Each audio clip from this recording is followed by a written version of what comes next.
نحمده ونصلي ونسلم على سيدنا ومولانا محمد رسوله النبي الأمين المكين الحنين الكريم الرؤوف الرحيم. أما بعد، فأعوذ بالله من الشيطان الرجيم. بسم الله الرحمن الرحيم. وما أرسلناك إلا رحمة للعالمين. صدق الله مولانا العظيم. معزز سامعین و ناظرین، الحمدللہ تعالی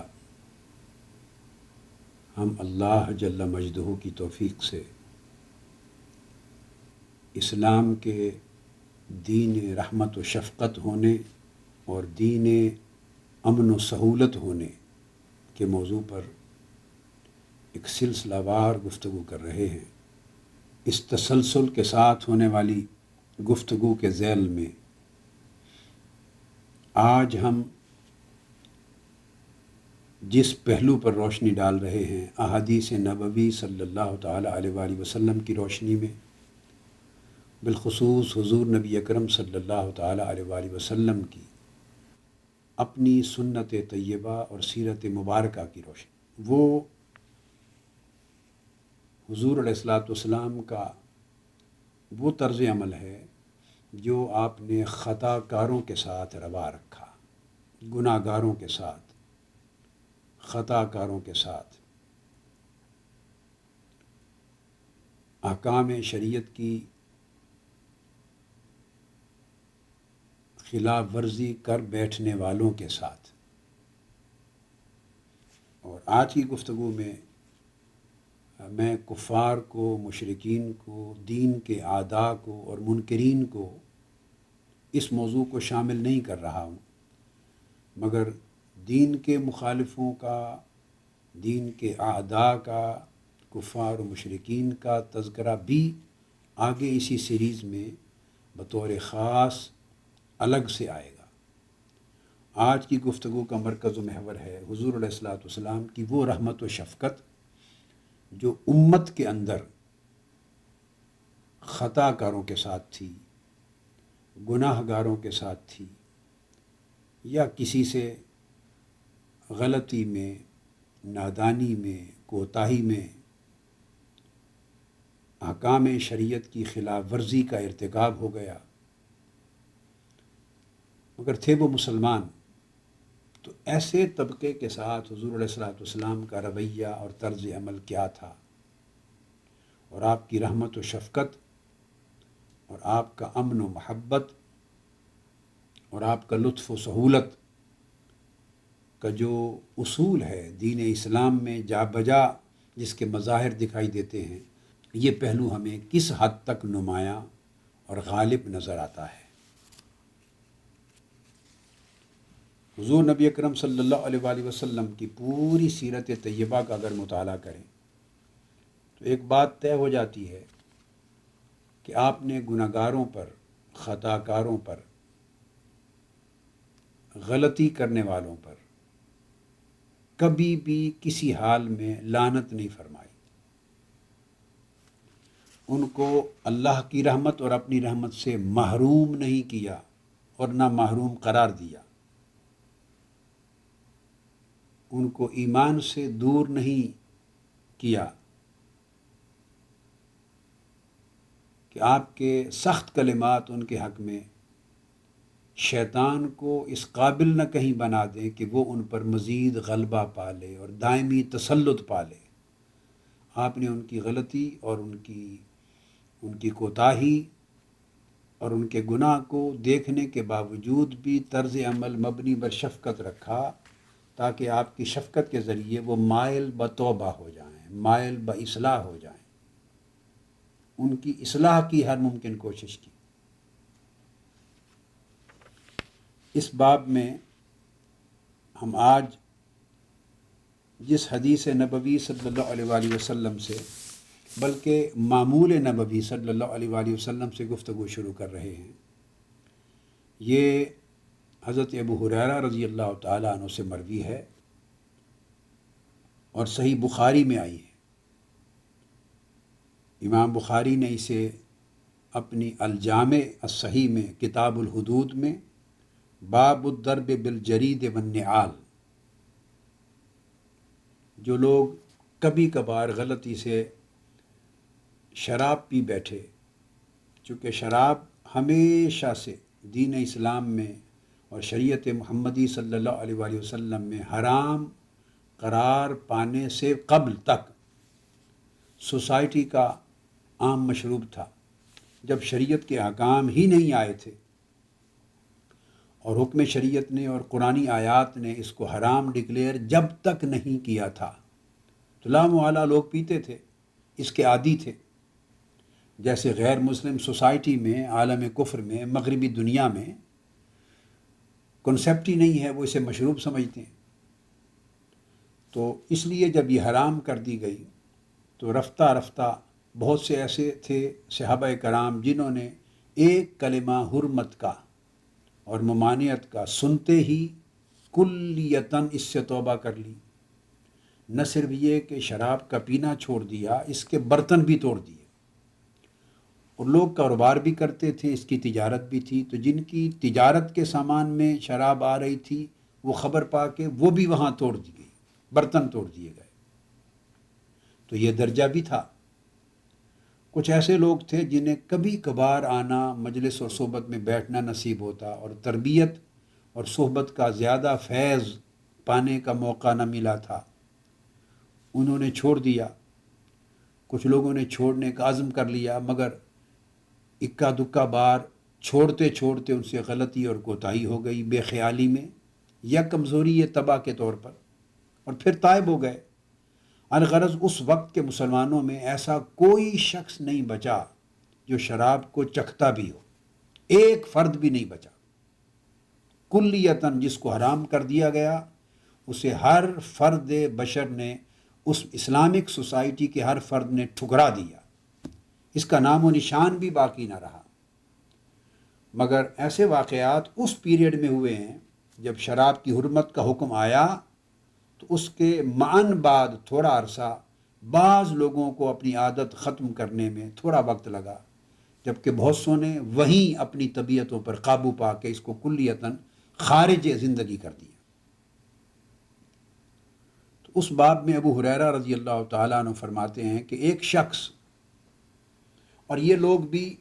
ایسے جو معروف صحابہ کرام میں سے نہیں تھے، صاف ظاہر ایک سوسائٹی ہے، ہر شخص جس نے ایک بار بھی حضور علیہ السلام کا چہرہ انور تک کر ایمان لے آیا اور ایمان کی نگاہ سے کلمہ پڑھ لیا، تو وہ تو مسلمان سوسائٹی میں، اسلامک سوسائٹی میں، اسلامی معاشرے کا فرد بن گیا۔ لیکن اب ڈیپینڈ کرتا ہے کہ اس کے اندر پختگی ایمان کی کتنی آئی، جس قدر اسے صحبت کا فیض ملا، آقا علیہ السلام کی بارگاہ میں مجلس میں بیٹھ کے تربیت کا فیض ملا، جس قدر حضور علیہ السلام سے دین کو سیکھنے کا اسے فیض ملا، موقع ملا، اسی قدر وہ پختہ ہوتا چلا گیا۔ اور جسے یہ مواقع نہیں ملے اسے گریجول پروسیس میں یہ پختگی آئی۔ تو لکھا گیا، یعنی حدیث پاک میں آتا کہ کوئی ایک شخص کسی دیہات کا رہنے والا تھا، کوئی مسافر تھا، اجنبی تھا، بہر صورت وہ شراب میں دھت تھا، نشے کی حالت میں حضور علیہ السلام کے پاس لایا گیا، اور چونکہ شراب کی حرمت کا حکم آ گیا تھا تو اس کے لیے ابھی معین حد بھی حضور علیہ السلام نے مقرر نہیں فرمائی تھی، یہ بھی بعد میں مقرر ہوئی،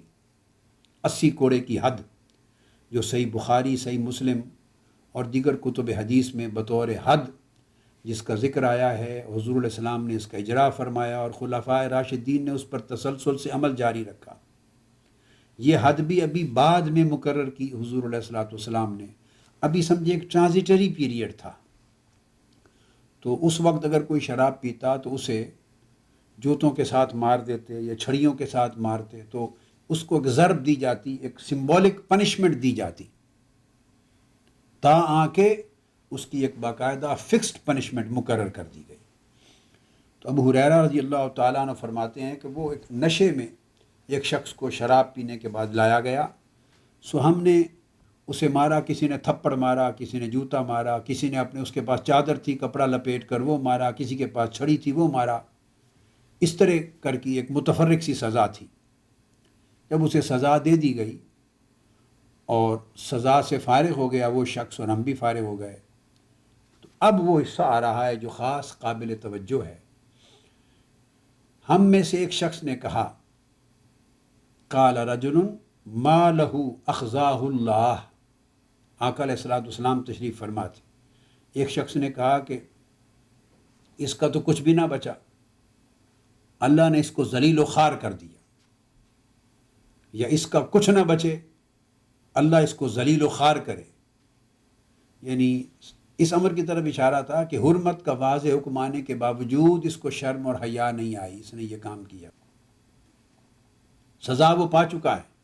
جب یہ بددعا کے کلمات ایک شخص نے زبان سے کہے تو آقا علیہ الصلوۃ والسلام نے فی الفور اس کو منع کر دیا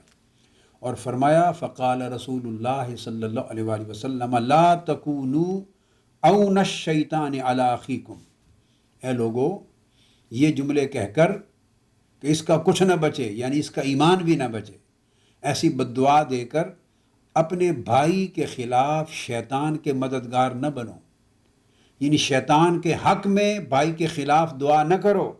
کہ وہ ہمیشہ دائماً اس پر تسلط کر لے اور یہ اس گناہ کو ریپیٹ کرتا رہے، ایسی باتیں نہ کہو۔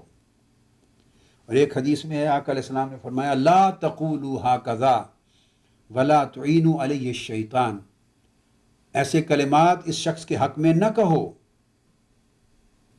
اس سے تم شیطان کے مددگار بن جاؤ گے اپنے بھائی کے خلاف۔ اور ابو داؤد کی روایت میں ہے کہ حضور علیہ السلام نے یہاں تک فرمایا، بلکہ اس کے برعکس تم کہو اس کے لیے، اللہم اغفر لہ اللہم ارحمہ، اے اللہ تعالیٰ اس کی غلطی معاف فرما دے اور اس پر رحم فرما، اس کے حق میں دعا کرو۔ تو آپ دیکھیے کہ کی ہے اس نے غلطی، ایک فعل حرام کا ارتکاب کر بیٹھا ہے وہ شخص، اس کو سزا دی گئی ہے۔ ایسا بھی ہو سکتا ہے کہ اگر کسی نے ایسی سخت بات اس کے حق میں بد دعا کے طور پہ کہہ دی تو حضور علیہ السلام خاموش بیٹھے رہیں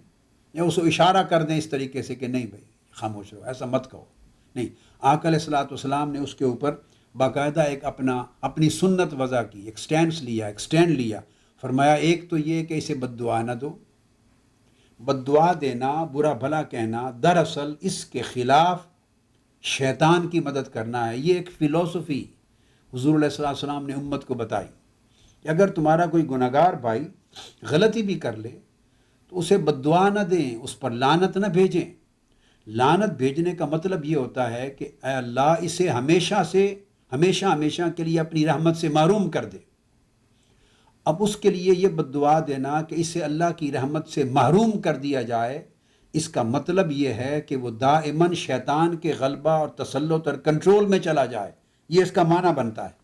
تو رسول اللہ علیہ السلام نے فرمایا کہ ایک بار غلطی کی ہے توبہ کر لے گا، آئندہ اس سے امکان غالب ہے کہ نہیں کرے گا، مگر تم اس کو بد دعائیں کیوں دیتے ہو؟ گویا یہ چاہ رہے ہو کہ یہ پھر بار بار یہ گناہ کرتا رہے اور شیطان کا اثر اس کے اوپر بار بار پلٹ کے ہوتا رہے؟ نہیں، اب اسے شیطان سے بچنے کے لیے یہ دعا کرو کہ اللہ اس کی پہلی غلطی بھی معاف کر دے اور آئندہ کے لیے اس پہ رحمت فرما اور اپنی رحمت کے ذریعے اس کی حفاظت فرما۔ یہ طرز عمل حضور علیہ الصلوۃ والسلام نے تلقین کیا۔ دعا کے کلمات اس کے حق میں کہ اللہ تعالیٰ اس کی بخشش فرما، اس پر رحمت فرما، دعا کے یہ کلمات، اس کو امام ابو داؤد نے کتاب الحدود میں روایت کیا ہے، باب الحد فی الخمر میں، کہ اس کے حق میں آقا علیہ السلام نے دعا کرنے کے لیے صحابہ کرام کو تلقین کی۔ اب ایک اور واقعہ اس سے بھی عجیب تر،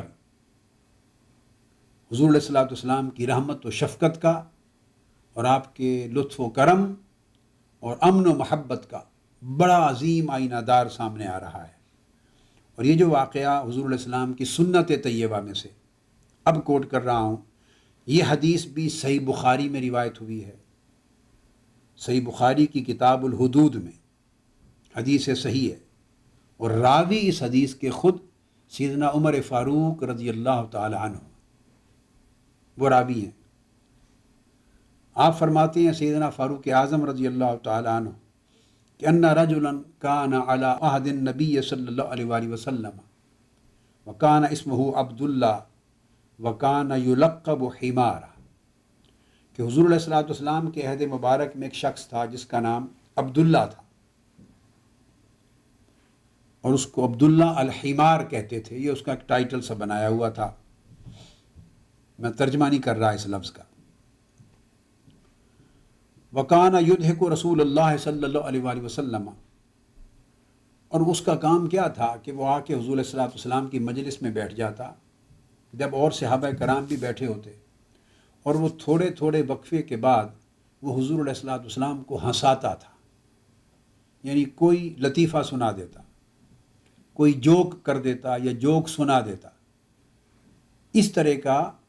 جس کو آقا علیہ الصلوۃ والسلام سن کے ہنس پڑتے،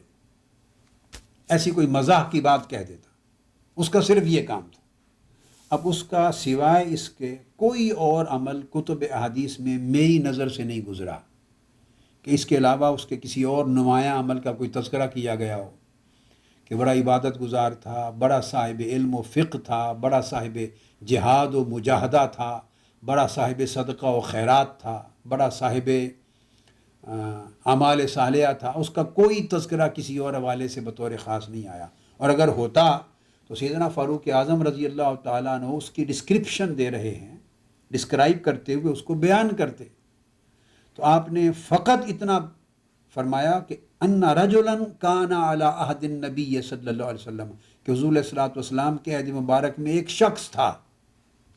انہی کلمات سے واضح ہو جاتا ہے کہ وہ کوئی اور نمایاں اعمال اس کے پاس قابل ذکر نمایاں اعمال نہ تھے، ایک شخص تھا اور اس کا یہ نام تھا۔ اور دوسری بات سیدنا فاروق اعظم رضی اللہ تعالیٰ عنہ نے یہ بتائی ہے کہ وہ اس کا معمول یہ تھا کہ حضور علیہ السلام کی مجلس میں بیٹھ کے وقفے کے بعد حضور علیہ السلام کو ہنساتا تھا، کوئی مزاح کی بات کہتا، کوئی جوک کی بات کہہ دیتا، کوئی لطیفہ سنا دیتا جس پر آقا علیہ السلام ہنس پڑتے، اور وہ ہنستے بھی کیوں، یہ بات بھی میں ضمناً یہاں کہہ دوں چونکہ آگے جو کلمات حدیث کے آنے والے ہیں ان سے قبل اس بات کا سمجھنا ضروری ہے۔ وہ یہ سوچتا تھا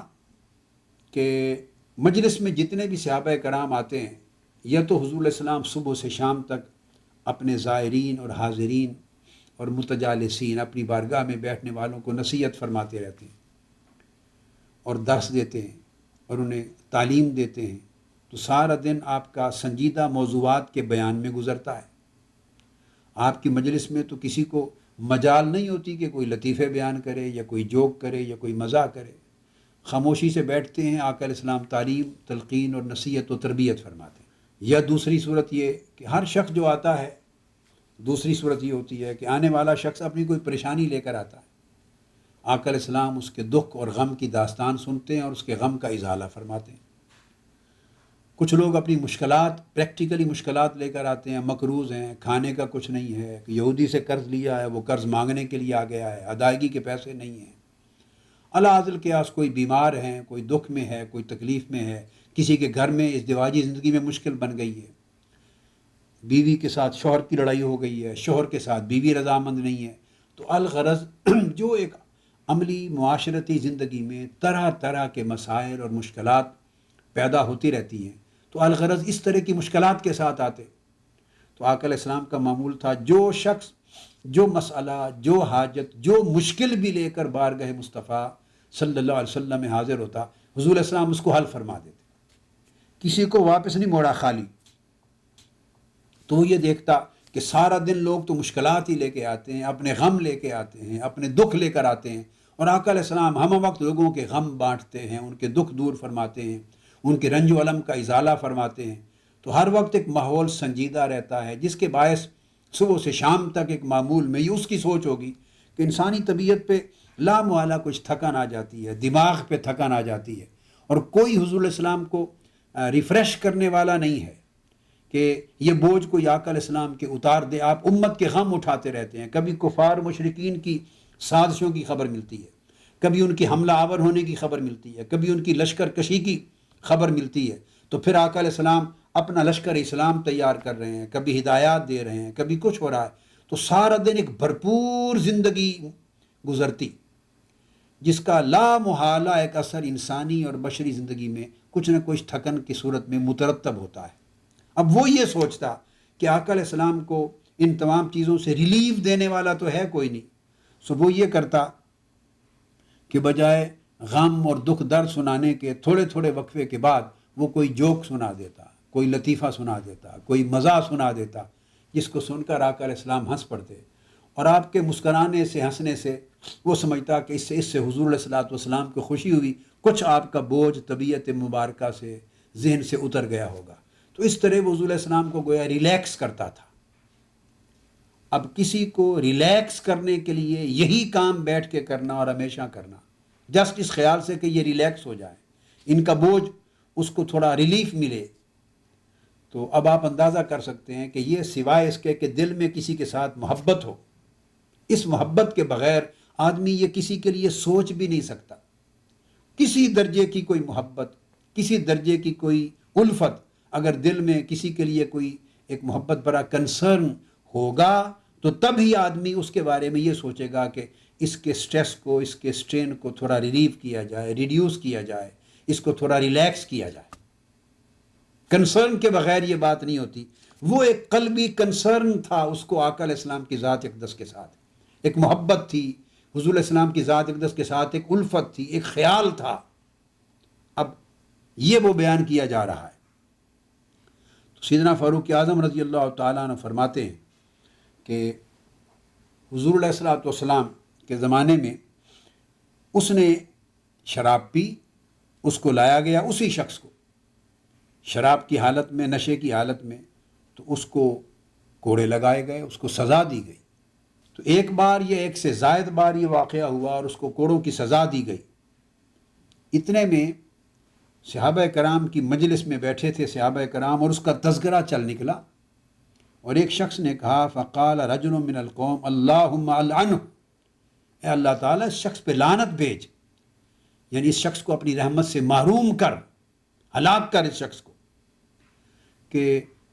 یہ باوجود آقا علیہ السلام کی بارگاہ سے سزا پانے کے، حد جاری ہونے کے، پلٹ کے باز نہیں آتا اور پھر وہ گناہ کرتا ہے۔ حضور علیہ الصلوۃ والسلام کے کانوں پر یہ کلمات پڑ گئے، آپ نے یہ بات سن لی، بعض صحابہ یہ کہہ رہے ہیں فقال النبی صلی اللہ علیہ وسلم، آقا علیہ السلام تشریف لائے اور منع فرما دیا، خبردار لا تعنوہ، اس پر لعنت مت بھیجو، اس کے حق میں رحمت حق سے محرومی کی بد دعا مت کرو۔ کیوں؟ اب وہ کلمات سنیے آقا علیہ السلام کے، آپ فرماتے ہیں فواللہ ما علمت انہ یحب اللہ ورسولہ، خدا کی قسم، فرمایا اللہ کی قسم، میں یہ یقین سے جانتا ہوں کہ وہ اللہ اور اللہ کے رسول سے محبت کرتا ہے۔ یہ ما علم تو یہ ایک طرز تکلم تھا، طرز کلام تھا، اسلوب بیان تھا۔ فرمایا کہ میں سوائے اس کے اور کچھ نہیں جانتا، یعنی یہ بات جو ہے یقینی ہے کہ وہ اللہ اور اس کے رسول سے محبت کرتا ہے۔ چونکہ اللہ کے رسول سے محبت کرتا ہے، اس کے گناہ اپنی جگہ اور ان کی سزا اپنی جگہ، مگر ان گناہوں کو دیکھ کر اس پر لعنت کرنے کی اجازت نہیں ہے۔ پھر آپ اندازہ کیجئے کہ حضور علیہ السلام نے اس کے لیے خود شہادت دی ہے قسم کھا کر کہ یہ اللہ اور اس کے رسول سے محبت کرتا ہے۔ اب اللہ کا نام تو صرف رسول کی وجہ سے معمول تھا ساتھ جوڑ دینا۔ جہاں کوئی معاملہ حضور علیہ السلام کا آ جاتا، حضور پر ایمان لانے کا، حضور سے محبت کرنے کا، حضور علیہ السلام کے ادب کرنے کا، حضور کی تعظیم کرنے کا، یا مخالفوں کا جو منکرین ہوتے، دشمن ہوتے، ان کا حضور کو اذیت دینے کا، حضور کو تکلیف دینے کا، حضور کی عداوت کرنے کا، حضور کی مخالفت کرنے کا، حضور کے خلاف سوچنے کا، جب بھی کوئی بات شان رسالت مآب صلی اللہ علیہ وآلہ وسلم سے متعلق مومنوں کے لیے پازیٹیو اور کفار منافقوں کے لیے نیگیٹو ضمن میں جب تذکرہ آ جاتا، تو اس کے ساتھ شان محمدی صلی اللہ علیہ وسلم کو اپ گریڈ کرنے کے لیے، حضور علیہ السلام کی عزت و حرمت کو ایلیویٹ کرنے کے لیے، حضور علیہ السلام کی شخصیت اور آپ کی عزت و حرمت اور آپ کے مقام و منصب کو اور بلند اور نمایاں کرنے کے لیے ساتھ اللہ کا ذکر کر دیا جاتا، تاکہ یہ جان لیا جائے کہ رسول صلی اللہ علیہ وسلم کا ادب صرف رسول ہی کا نہیں، یہ رسول کا ادب اللہ کا بھی ادب ہے۔ رسول کی محبت صرف رسول ہی کی محبت نہیں، یہ اللہ کی محبت بھی ہے۔ رسول کی عزت و حرمت رسول ہی کی عزت و حرمت صرف نہیں، بلکہ اللہ کی بھی عزت و حرمت ہے۔ رسول اکرم صلی اللہ علیہ وسلم کے خلاف سازش آپ کی اذیت، آپ کی بے ادبی، آپ کی گستاخی حضور کی گستاخی نہیں بلکہ اللہ کی بھی گستاخی ہے۔ تو آقا علیہ الصلوۃ والسلام کے مقام و منصب کو، آپ کی عزت و حرمت کو اور آپ کی قدر و منزلت کو لوگوں کے دل و دماغ میں اور اجاگر بلند سے بلند تر کرنے کے لیے اللہ رب العزت کا اسم گرامی ہر بار حضور کے ساتھ جوڑ دیا جاتا۔ اور یہ اس قرآنی آیت کی تشریح بھی تھی، وَرَفَعْنَا لَكَ ذِكْرَكَ، کہ ہم نے آپ کا ذکر بلند کر دیا ہے، یوں بلند کر دیا ہے کہ جب آپ کا ذکر ہوتا ہے تو اللہ کا ذکر ساتھ کر دیا جاتا ہے، اور جب اللہ کا ذکر ہوتا ہے تو رسول کا ذکر ساتھ کر دیا جاتا ہے۔ جب اللہ اور رسول کا ذکر ہر جگہ ساتھ ساتھ ہوگا تو آپ تصور کر سکتے ہیں کہ ذکر خدا کی بلندی کا عالم کیا ہے۔ تو جو بلندی ذکر خدا کو حاصل ہے، چونکہ ذکر مصطفیٰ بھی اس کے ساتھ رہتا ہے، سو وہی بلندی ذکر مصطفیٰ کی بھی ہوگی، وہی بلندی عظمت مصطفیٰ کی بھی ہوگی، وہی عظمت و رفعت شان مصطفیٰ کی بھی ہوگی۔ یہ وہ ایک اللہ رب العزت کی سنت تھی قرآن مجید میں، یہی طریقہ تھا حدیث پاک میں آقا علیہ السلام کا۔ تو مقصود یہ تھا فرمانا کہ یقیناً اللہ کی قسم کھا کے کہتا ہوں کہ یہ اللہ کے رسول سے محبت کرتا ہے، اور اللہ کے رسول سے محبت کرنا حقیقت میں اللہ سے محبت کرنا ہے۔ اب یہ قسم کھا کے گویا حضور علیہ الصلوۃ والسلام نے اس کے ایمان کی شہادت دے دی، اس کے ایمان کی گواہی دے دی، اور جس کے ایمان کی گواہی رسول خدا صلی اللہ علیہ وسلم خود دے رہے ہوں قسم کھا کر، اس سے بڑی گواہی کائنات میں اور کس کے حق میں ہو سکتی؟ مگر یاد رکھیں کہ یہ شفقت اس شخص پر ہے، ایسا بھی جیسے صحابہ کرام کر رہے تھے، آقا علیہ السلام خاموش رہتے اس کا عمل دیکھ کر کہ گناہ کبیرہ کا مرتکب ہوتا ہے، بار بار اس پہ حد جاری ہوتی ہے، اس کو سزا ملتی ہے، اور پھر بھی حیا نہیں کر رہا، پھر بھی باز نہیں آ رہا، پھر بھی رکتا نہیں ہے گناہ کبیرہ سے، خاموش ہو جاتے، ناراض ہو جاتے۔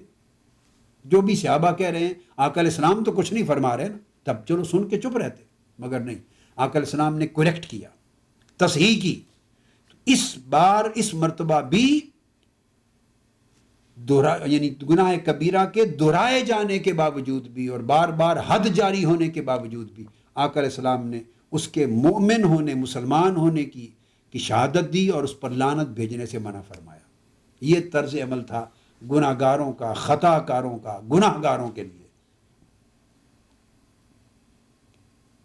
اسی طرح ایک اور حدیث بڑی ایمان افروز آتی ہے، ابو ہریرہ رضی اللہ تعالیٰ عنہ حدیث کے راوی ہیں، اور یہ حدیث متفق علیہ ہے جو اب کوٹ کر رہا ہوں۔ صحیح بخاری میں بھی کتاب الصوم میں باب اذا جامع فی رمضان، اور صحیح مسلم میں بھی کتاب الصیام میں باب تغلیظ تحریم الجماع فی نہار۔ یہ بخاری مسلم کی جو متفق علیہ حدیث ہے، اس کا واقعہ یوں ہے کہ حضرت ابو ہریرہ رضی اللہ تعالیٰ عنہ فرماتے ہیں، قال جاء رجل الى النبی صلی اللہ علیہ وآلہ وسلم فقال ہلکت یا رسول اللہ۔ ایک شخص حضور علیہ السلام کی بارگاہ میں آیا اور اس نے آ کے عرض کیا، یا رسول اللہ میں ہلاک ہو گیا، میں ہلاک ہو گیا۔ قال ما اہلکک، آقا علیہ السلام نے پوچھا تجھے کس شے نے ہلاک کر دیا، کیسے ہلاک ہو گئے؟ قال وقعت علی امراتی فی رمضان، میں روزے کی حالت میں تھا، روزے کی حالت میں، اور دن کے ٹائم پر جب کہ میں روزے دار تھا تو میں نے اپنی زوجہ سے مقاربت اختیار کی، وہ جس سے روزہ ٹوٹ جاتا ہے۔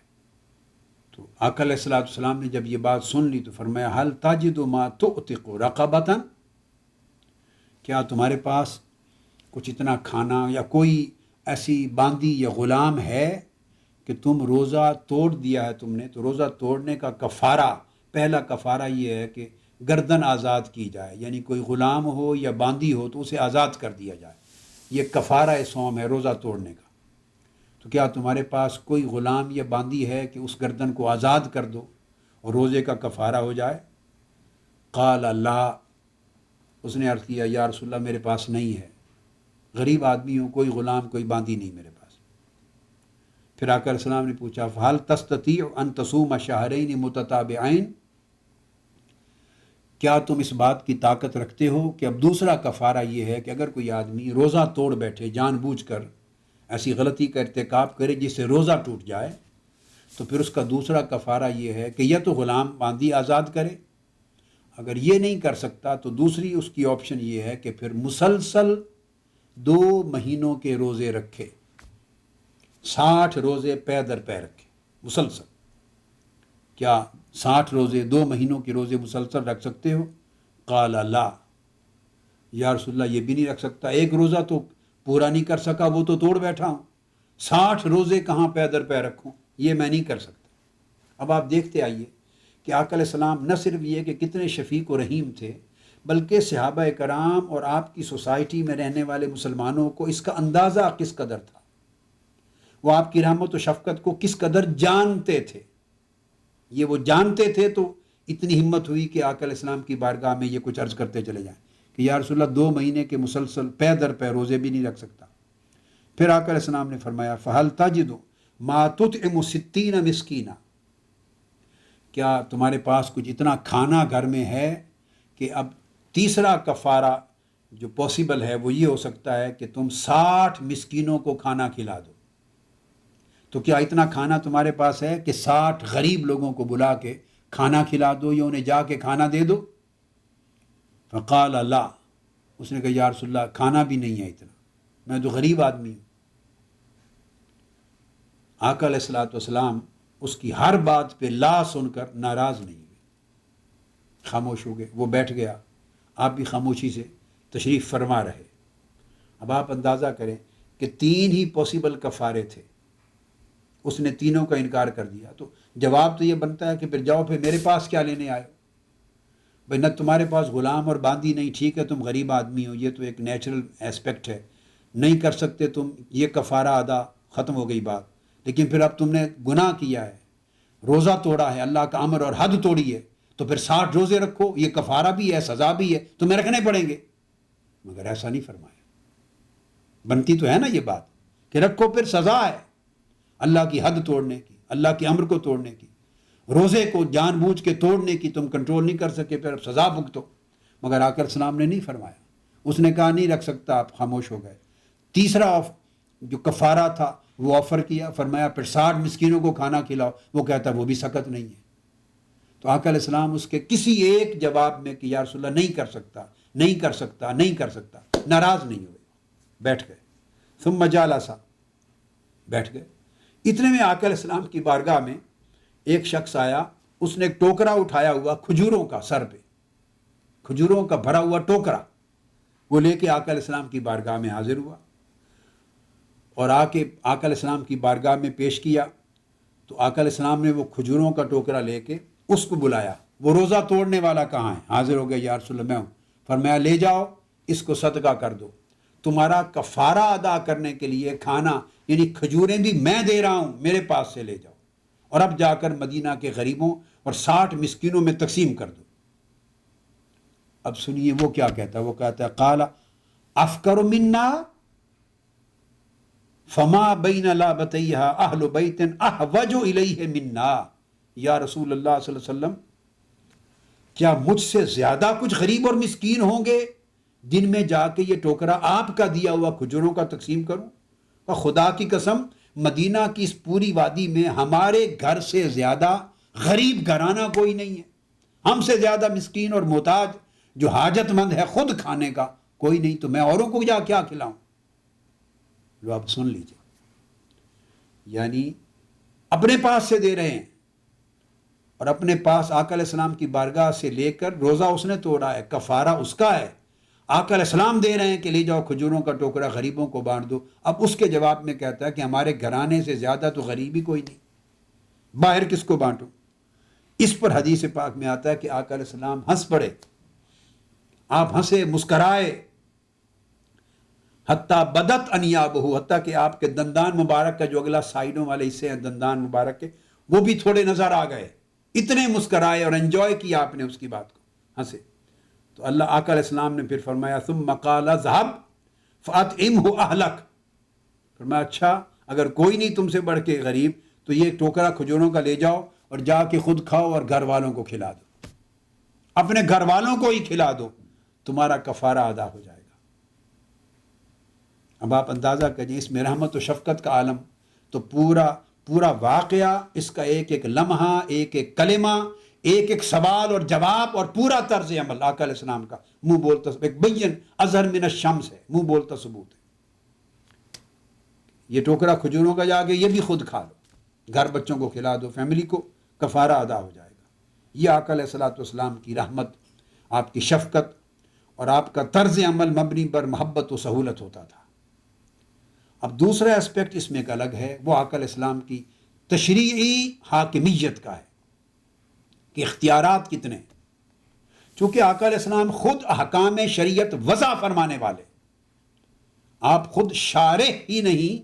یعنی انٹرپریٹر ہی نہیں ہیں، بلکہ لیجسلیٹر بھی ہیں، لا گیور ہیں، شارع علیہ السلام بھی ہیں۔ خود احکام شریعت آپ کے حکم سے، آپ کی زبان سے، آپ کے ارشاد سے، آپ کی نصیحت سے، آپ کی ہدایت سے، آپ کے طرز عمل سے خود شریعت تشکیل پذیر ہوتی ہے۔ لہذا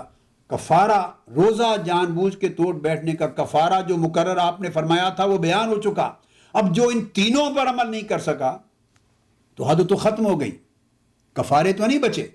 اب یہ کفارہ تو نہیں شریعت میں کوئی توڑ بیٹھے تو اس کو کوئی عالم اور مفتی، آج کے کوئی مفتی اس کو یہ اجازت دے دیں کہ وہ کہے جی یہی اسی سچویشن ہے کہ میں سب سے زیادہ غریب ہوں پورے محلے میں، پورے شہر میں، پورے گاؤں میں، تو کسی کو یہ اختیار نہیں کہ اس کو اپنے پاس سے کھانا دے اور کہے کہ جاؤ اپنے بیوی بچوں کو اور خود جا کے کھا لو اور کھلا دو گھر میں، کفارہ ادا ہو جائے گا۔ نہیں، یہ اختیار روئے زمین پر کسی شخص کو حاصل نہیں، یہ آقا علیہ السلام ہی کو حاصل ہے۔ جو چاہیں کفارہ وضع فرما دیں، جس کے لیے جو چاہیں سسپینڈ فرما دیں، جس کے لیے چاہیں الٹرنیٹو دے دیں، یہ آقا علیہ السلام کی اپنی شان تشریعی ہے۔ اور پھر ایک حدیث میں آتا ہے جسے حضرت عبداللہ ابن عباس رضی اللہ تعالیٰ عنہ روایت کرتے ہیں، اور اس کو امام ابو داؤد نے اپنی سنن میں، امام ترمذی نے اپنی سنن میں، امام نسائی نے سنن میں، ابن ماجہ نے سنن میں، ان چاروں اصحاب سیاح، اصحاب سنن نے اس کو روایت کیا، اور امام ترمذی نے اس حدیث کو بھی صحیح کہا، اور امام حاکم نے مستدرک میں صحیح کہا۔ عبداللہ ابن عباس رضی اللہ تعالیٰ عنہ، آقا علیہ السلام نے اس شخص سے پوچھا، اگلے لفظ اس میں اضافہ ہوا ہے حدیث صحیح میں، فرمایا آقا علیہ السلام نے اس سے پوچھا جب یہ ساری بات ہو چکی، اس کو کھجوروں کا ٹوکرا دے دیا، فرمایا خود کھا لو اور گھر والوں کو کھلا لو، تمہارا کفارہ ادا ہو جائے گا۔ اس سے پوچھا ما حملک علی ھذا یرحمک اللہ، آقا علیہ السلام کی رحمت بے پایاں اور شفقت بے کنار کا مظہر اور اس سے بڑھ کر کیا ہوگا۔ آقا علیہ السلام اس سے پوچھتے ہیں کہ یرحمک اللہ، اللہ تم پہ رحم فرمائے، اللہ تعالیٰ تم پہ رحمت فرمائے، بتاؤ یہ جو تم نے مجھے جواب دیے اور تم نے اتنا حوصلہ اور جرت کی، یہ کہتے چلے گئے اور اینڈ پر یہ کہہ دیا کہ مجھ سے بڑھ کر غریب اور محتاج ہی کوئی نہیں میرے گھرانے سے بڑھ کر، بتاؤ اس جرت پر تمہیں کس چیز نے آمادہ کیا، کس خیال نے تیرے منہ سے یہ بات کہلوائی، اتنی ہمت و جرت اور حوصلہ تمہیں کس نے دیا کہ مجھے یہ کہو اللہ تعالیٰ تم پہ رحم فرمائے۔ یہ کہہ کے آقا علیہ السلام مسکرائے اور دعا دے کے اس سے یہ سوال پوچھا۔ یہ سوال صرف اس سے سننے کے لیے تھا، اس کو اجازت عطا کر چکے تھے۔ یہ طرز عمل تھا آقا علیہ السلام کا ان لوگوں کے ساتھ جو خطا کے ارتکاب کر بیٹھتے، جن سے گناہ کبیرہ ہو جاتا، پرہیزگاروں اور عبادت گزاروں اور طاعت شعاروں کے لیے بات نہیں ہو رہی ہے۔ پھر ایک اور حدیث ہے جسے حضرت انس ابن مالک رضی اللہ تعالیٰ عنہ روایت کرتے ہیں، اور یہ حدیث بھی متفق علیہ ہے جسے اب کوٹ کر رہا ہوں۔ اسے امام بخاری نے بھی اور امام مسلم نے دونوں نے بیان کیا کتاب الطہارت کے اندر، اور امام بخاری کی کتاب الوضو کے اندر۔ انس ابن مالک رضی اللہ تعالیٰ عنہ روایت کرتے ہیں، فرماتے ہیں کہ قال جاء اعرابی فبال فی طائفۃ المسجد فزاجرہ الناس فنہاہم النبی صلی اللہ علیہ وآلہ وسلم وقال لا تظلموہ۔ فرماتے ہیں کہ ایک شخص دیہات سے آیا، ایک دیہاتی شخص تھا، عرابی، ایک بدو۔ آقا علیہ السلام کی موجودگی میں آپ مجلس میں مسجد نبوی میں تشریف فرما تھے، صحابہ کرام کا حلقہ تھا، اور وہ مسجد نبوی کے اندر آیا،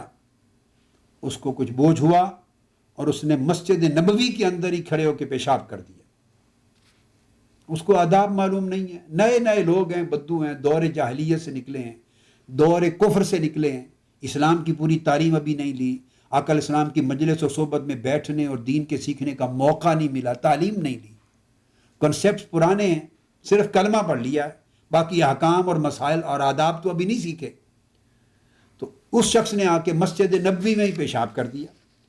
تو صحابہ کرام اس کی طرف دوڑے, اس کو سخت, اور وہ کر رہا تھا, ابھی ختم نہیں کیا, کر رہا تھا. اتنے میں دیر دوڑے صحابہ کرام, انہوں نے سختی سے اس کو روکنا چاہا, ڈانٹ ڈپٹ پلانا چاہتے تھے. آقا علیہ السلام نے ان کو وہیں روک دیا, خبردار مت روکو, بیچارہ پیشاب کر رہا ہے, اس کا پیشاب کہیں رک نہ جائے تمہاری ڈانٹ ڈپٹ سے, اس کو تکلیف ہوگی,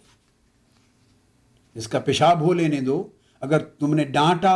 اور ڈپٹا تو اسی حالت میں وہ روک لے گا, اس کے لیے باعث تکلیف بن جائے گا. آقا علیہ السلام نے روک دیا, خبردار اس کو ڈانٹ ڈپٹ مت پلاؤ, مت جھڑکو, خاموش رہو. آگے حدیث کے لفظ ہیں, انس بن مالک فرماتے ہیں فلما قضا بولہ, جب وہ پیشاب کر چکا, ختم کر چکا, اس کے بعد آقا علیہ السلام نے صحابہ کرام سے فرمایا اب جاؤ, اسے کچھ نہ کہو, ڈول لے کر پانی کا, وہ جہاں اس نے پیشاب کیا ہے وہاں اس کو 1-2 ڈول بہا دو اور اس جگہ کو دھو دو, بس پانی کے 1-2 ڈول بہا دو وہاں اور اس جگہ کو دھو دو. آقا علیہ السلام نے فقط اس قدر کہا. اور حضور علیہ الصلوۃ والسلام نے فرمایا اس شخص کو جب یہ وہ ڈول پانی کے بہا چکے, دھو چکے, تو حدیث کے آگے دوسری حدیث میں روایت میں یہی الفاظ آتے ہیں کہ آقا علیہ السلام نے فرمایا صحابہ کرام کو انما بعثتم میسرین ولم تبعثوا معسرین, کہ خبردار تمہیں آسانیاں پیدا کرنے والا بنایا گیا ہے, تنگی اور سختی پیدا کرنے والا نہیں بنایا گیا. تمہیں لوگوں کو بس سہولت کے سبب اور شفقت کے سبب اسلام کی طرف کھینچنے اور لانے والا بنایا گیا ہے. ایسا طرز عمل اختیار کرنے والا نہیں بنایا گیا جس سے لوگ گھبرا جائیں, ڈر جائیں, خوف زدہ ہو جائیں اور دین سے دور ہو جائیں. نرمی اختیار کرو, بشروا ولا تنفروا ویسروا ولا تعسروا, انہیں اسلام کو آسان بنا کے پیش کیا کرو, سخت بنا کے پیش نہ کیا کرو. اسلام کو اس طرح پیش کرو تاکہ لوگ رغبت پا کے قریب آئیں اسلام کے, سخت اس طرح پیش نہ کرو کہ لوگ خوف زدہ ہو کے کہیں بھاگ نہ جائیں.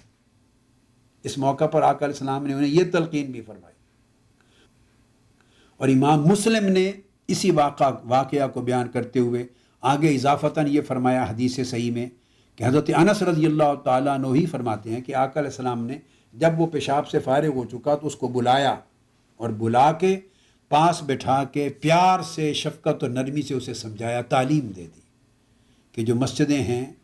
ان میں پیشاب اور پاخانہ وغیرہ نہیں کیا جاتا, ان میں عبادت کی جاتی ہے, نماز پڑھی جاتی ہے, قرآن پڑھا جاتا ہے, اللہ کا ذکر کیا جاتا ہے. تو مسجدوں کی جو یوٹیلیٹی ہے, کیا استعمال ہے, ان کا تقدس کیا ہے, اس میں کیا کیا اعمال کیے جاتے ہیں, کیا کیا نہیں کیے جاتے, آقا علیہ السلام نے اسے آرام سے بیٹھ کے پھر احکام سمجھا دیے, تعلیم دے دی. یہ طرز عمل حضور علیہ الصلوۃ والسلام کا تھا. اب آج کی گفتگو اس سے آگے ایک اور حدیث پہ ختم کرتا ہوں, اور وہ بڑی ایمان افروز اس چیز کو واضح کر دینے والی ہے. اس کی عملی جو نمونہ ہے اور عملی اس کی جو مظاہر ہیں اس کو انشاءاللہ اگلی نشست میں بیان کریں گے. حدیث آقا علیہ الصلوۃ والسلام کا جو حکم مبارک ہے وہ حضرت عبداللہ بن عمرو بن العاص رضی اللہ تعالیٰ عنہ وہ روایت کرتے ہیں کہ حضور علیہ الصلوۃ والسلام نے فرمایا, اب آپ اندازہ کیجئے کہ اگر کوئی شخص ایسے گناہ کبیرہ کا ارتکاب کر لے جس کی سزا شریعت میں حد مقرر کی گئی ہے, بطور حد, جس کی سزا میں حد مقرر کی گئی ہے, فکسڈ پنشمنٹ ہے, یعنی بڑے درجے کا گناہ کا ارتکاب کر لے, تو آقا علیہ الصلوۃ والسلام نے فرمایا کہ اگر ایسی جو واجب الحد جرم اور گناہ کا ارتکاب تمہارے مابین ہو جائے تو کوشش کیا کرو کہ اس پہ پردہ ڈل جائے, پردہ ڈال دیا کرو. اس لیے کہ اگر وہ تم نے میری بارگاہ تک اس کیس کو پہنچا دیا اور اگر وہ شکایت لے کر تم میرے پاس آ گئے اور میں نے اس کی سماعت کر لی, فما بالغنی من حد فقد وجب, اگر وہ حد کا مسئلہ میرے پاس آ گیا تو اس کا نافذ کرنا واجب ہو جائے گا. اس لیے آقا السلام نے فرمایا کہ کوشش کیا کرو کہ حدود کے معاملے میں تم درگزر کرو اور حد واجب الحد کیس کو یعنی جرم اور گناہ کو میری عدالت و میری بارگاہ تک نہ پہنچنے دیا کرو. اسی طرح عبداللہ بن عمر رضی اللہ تعالیٰ عنہ فرماتے ہیں قال المسلم اخو المسلم، کہ مسلمان مسلمان کا بھائی ہے، اور من ساتر مسلمن ساترہ اللہ یوم القیامہ، اگر کسی شخص سے کوئی عیب صادر ہو گیا، کوئی غلطی ہو گئی، کوئی خطا اور گناہ کا صدور ہو گیا، تو فرمایا جو مسلمان اس کے گناہ پہ پردہ ڈال دے گا، اس کا پردہ ڈال کے اس کے گناہ کو ڈھانپ دے گا، چھپا دے گا، اللہ تعالیٰ قیامت کے دن اس کے گناہوں پہ پردہ ڈال دے گا۔ تو آقا علیہ الصلوۃ والسلام نے پردہ پوشی کی تعلیم دی اور تلقین اس امر کی کہ جس امر میں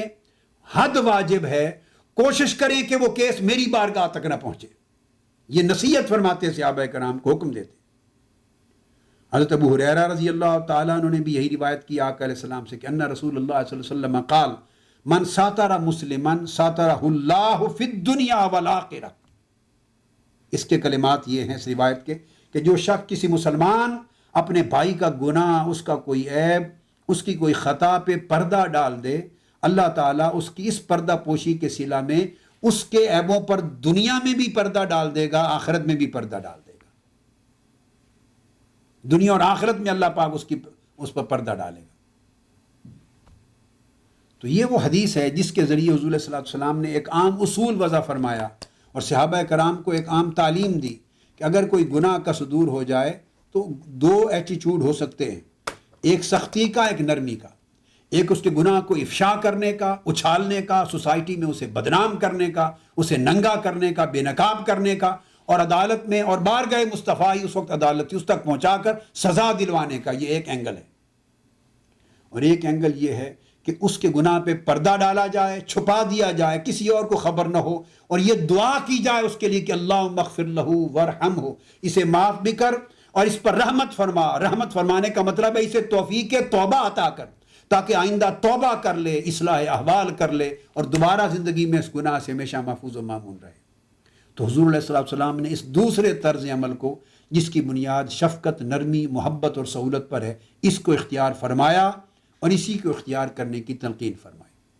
اب یہ جو آپ کی تعلیم و تلقین تھی، اس پر آپ کی سیرت طیبہ کے عملی مظاہر بھی ہیں، ان کا ذکر انشاءاللہ تعالی ہم اگلی نشست میں آغاز ہی انہی مظاہر کے بیان سے کریں گے۔ وما علینا الا البلاغ۔ شیخ الاسلام ڈاکٹر محمد طاہر القادری کے آفیشیل یوٹیوب چینل کو سبسکرائب کریں اور بیل آئیکن کلک کریں۔